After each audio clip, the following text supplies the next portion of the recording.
काँग्रेस जनता पार्टीचं आज दिल्लीमध्ये आंदोलन आहे. नाही, युवा आता भडकला. आता जीडीपी दाखवले ते सगळं मॅनिप्युलेटेड. अरे तिकडे पूर्णतः देश उद्ध्वस्त झाला आहे आणि 7.7 जीडीपी दाखवत आहे. तुम्हाला इतकी बेशरमकी तर खूप झाली, अमर्याद झाली असं मी म्हणतो. डिझेल पेट्रोलसाठी लोकांच्या रांगा आहेत, बेरोजगार रस्त्यावर उतरला आहे, महागाईचा भडका उडाला आहे, देशातली सोनं विकलं जात आहे, रिझर्व्ह बँक खाली केली जात आहे. आणि अशा स्थितीमध्ये जे काही एग्रीकल्चर सेक्टरमध्ये फार मोठा गॅप निर्माण झालेला आहे आणि विशेष म्हणजे एक्सपोर्ट इम्पोर्ट मध्ये प्रचंड घट झाली आहे. आता कोणी सांगत असतील की 2014 मध्ये व्हिएतनाममध्ये तुलना केली आणि भारताची, तर भारताच्या आणि व्हिएतनामच्या तुलनेमध्ये इथे 213 मिलियनची एक्सपोर्ट होत होतं, ते आता 400च्या पुढे गेलं, 213. आणि भारत 2014 मध्ये 330च्या आसपास होतं, ते 410 ते 420 वर गेलं, म्हणजे 30% ग्रोथ झाली. तिकडे डबल ग्रोथ झाली. आणि अशा स्थितीमध्ये आपली पाठ थुकून घेणं आणि देशाला उद्ध्वस्त करणं, आज जे काँग्रेस जनता पार्टीनं आंदोलन उभं केलंय किंवा तरुण एकवटले आहेत, त्यामुळं आता युवा शक्ती शांत बसणार नाही. हा तरुण आता रोजगारासाठी भटकणारा या देशाला उद्ध्वस्त होताना बघणार नाही आणि त्यातून, या आंदोलनातून देशातील परिवर्तनाची सुरुवात होणार आहे आणि परिवर्तन होईल. त्याची सुरुवात या आंदोलनातून झालेली आहे आणि या सरकारला जावं लागेल अशी परिस्थिती निर्माण होईल. भारतात दाखल होताना अभिजित दिपके म्हणाले, मी माझा भवितव्य संविधानाच्या हाती सोपवतो आहे. म्हणजे भारतात येताना त्यांना कारवाईची, अटकेची भीती वाटत असावी असं असेल. भीती काय, शेवट हे तर जी प्रवृत्ती आहे देशाच्या खुर्चीवर बसलेली, ही काही महात्मा गांधींच्या विचाराची आहेत काय? ही तर हिटलरच्याच विचाराची आहे.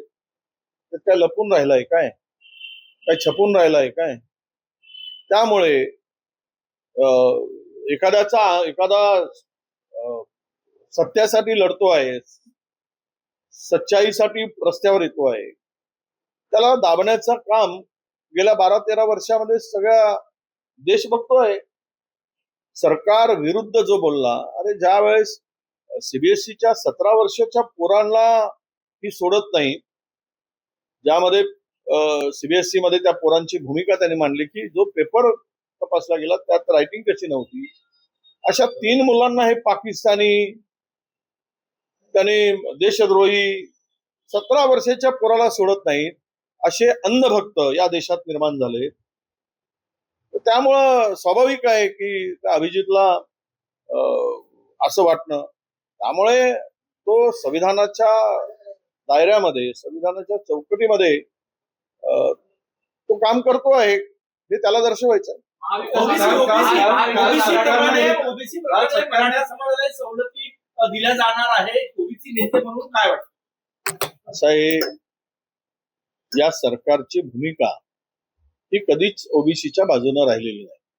महाराष्ट्र सरकार मतं घेण्यापुरतं, म्हणजे गाईचं दूध काढण्यापुरतं वासराला गाईच्या स्तनाला लावणं आणि मग ओढून घेणं, मग दूध काढत बसणं, अशीच प्रवृत्ती या सरकारची आहे ओबीसीच्या बाबतीत.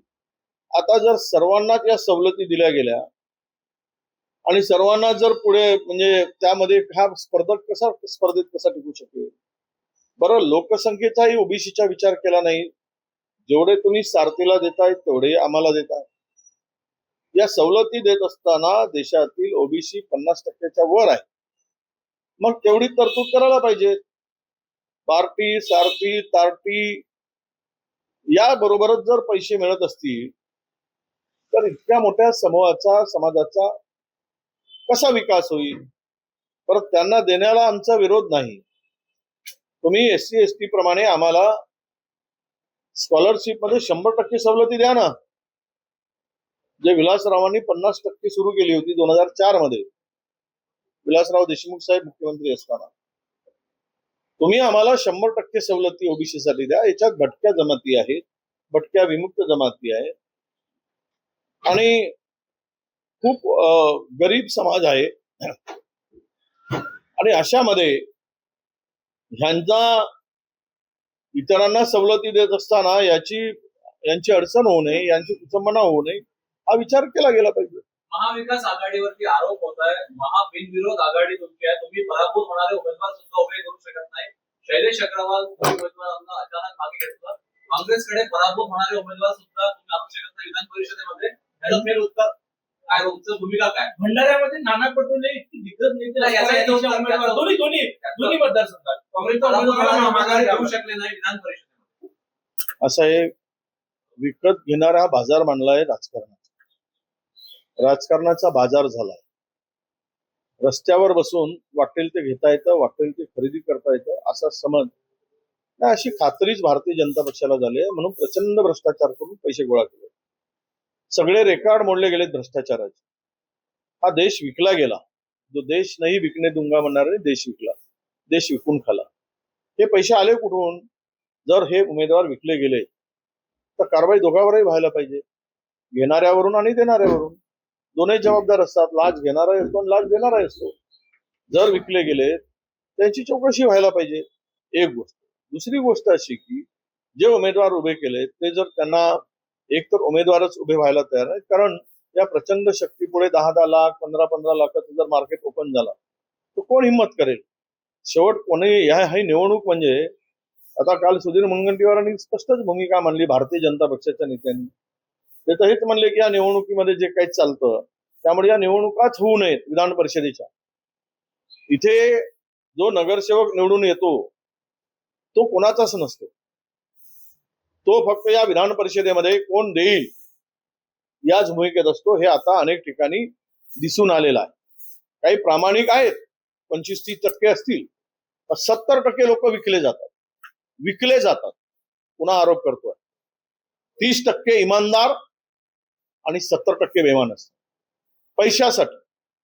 आणि पैसे सहज किती मिळावेत? 5 लाख, 10 लाख, 15 लाख. अरे काय धंदा करून ठेवलाय राजकारणाचा? याचा विचार कोणी मानणार आहे की नाही? आम्हालाच प्रश्न विचारणार. हे पैसे आले कुठून? कुठल्या ह्याच्यातून आले? काय सोर्स? आता आम्ही उमेदवार उभे केले, ते विकले गेले. अनेक वेळा यापूर्वी निवडणुका अनुभूत झाल्यात, नाही झाल्यात सर. पण आता उमेदवार बिना आपल्याच लोकांनी आपल्याच माणसाकडून पैसे मागत असतील, ज्या त्या पक्षाच्या, काय भारतीय जनता पक्षाच्या लोकांनी पैसे नाही मागितले, त्याही नगरसेवकांनी पैसे मागितले, तर देणार कुठून? हा धंदा झालेला आहे. म्हणजे मला असं वाटतं की विधान परिषदेतलं राजकारण वेश्येला लाजवेल इतक्या खालच्या स्तरावरचं झालंय. शैलेश अग्रवाल यांनी जेव्हा उमेदवारी परत घेतली त्यांनी बाजी केली चंद्रपूरमध्ये, असं त्यांचा रोग होता बोलण्याचा. काँग्रेसच्याच नेत्यांनी काही लोकांना पैसे दिले आणि सांगितलं की मी जिथे म्हणेल तिथेच मतदान करायचं. नाही, हे मी ऐकलं आहे की काही नगरसेवकांना 5-5 लाख रुपये एका काँग्रेसच्या नेत्यांनी दिलेत असं मी ऐकलंय. पण माझ्यापाशी त्याच्या संदर्भात नाही. मला एक माझाच नगरसेवक येऊन सांगितलं की ते पैसे आम्हाला 5-5 लाख रुपये, मी सांगेल त्यावेळेस त्यांनाच मतदान करा, हे ठेवा. हे पैसे कुठून आलेत, कुणाचे होते, कशाच्यामुळे मिळाले, हे काही त्यांनी कोड करून सांगितलं नाही. पण जवळपास चंद्रपूर जिल्ह्यामध्ये एक 40-45 लोकांना काँग्रेसच्या एका नेत्यांनी 5-5 लाख रुपये वाटल्याची चर्चा ही जोरात चंद्रपुरामध्ये होती. काही पत्रकारांनी मला विचारली. मला काही त्या संदर्भातले माझ्याकडे पुरावे नाही, त्यामुळे ही चर्चा आली कुठून आणि झाली कुठून हे मला सांगणं उचित होणार. शैलेश अग्रवालवर जेव्हा कारवाई होते की त्यांनी माघारी घेतली, मग हा जो नेता जो कोणी असेल ज्यांनी पैसे वाटले त्यांच्यावरही पक्षाने कारवाई करायला हवी.